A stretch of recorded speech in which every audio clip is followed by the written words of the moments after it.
Hoge Raad tomou uma decisão para forçar a roubar abrir matrimônio. Isso aqui é bem depois de uma luta de um grupo de comunidade que está ganhando com a hora de discriminar. E de outra banda, nós sabemos também que o parlamento, os políticos, não logram chegar a uma decisão para reglar certos aspectos que o grupo aqui está abogando.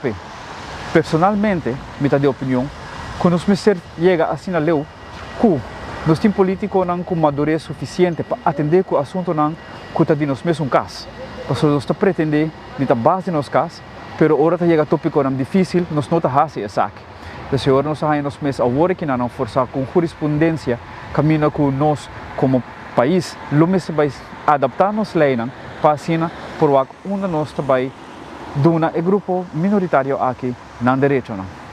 Tem uma linha hope fini, ora está encaminhar caso na maneira aqui. Para que você não está caso na tópico controversial que está trazendo polarização dentro da nossa comunidade. Porque um grupo está sentindo que não está hora de discriminar e outro não está sentindo que não está hora de oprimir. Pero o que está interessante do tópico aqui é assim que os políticos não chegam a uma solução. E isso aqui está assim que nós como gente vamos de ser político, mas step up to the plate e começar a carregar responsabilidade política e madurar para nosso país. Nós precisamos recordar que dentro do reino tem muito mais desigualdade que justiça aqui. Para nombrar algum, nós pensamos arriba a desigualdade no qual está pobreza, ensinança, cuidado médico. E agora queda a nós, como políticos jovens, para atender o reino que dia também quita a desigualdade aqui. Matrimônio entre homem e mulher tem um princípio para uma comunidade nascer e sobreviver, qual a instituída desde o começo do mundo acaba de Deus.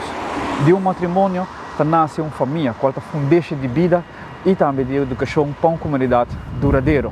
Não está descartar uma pessoa da comunidade aqui por ter uma outra afinidade. Para que nós não temos coisas. Arriba é ponto aqui nós temos que chegar que nós não nos discriminar e que nós temos que chegar back na outro junto para quedar com um amor para um com o outro, com respeito, seguir para adiante.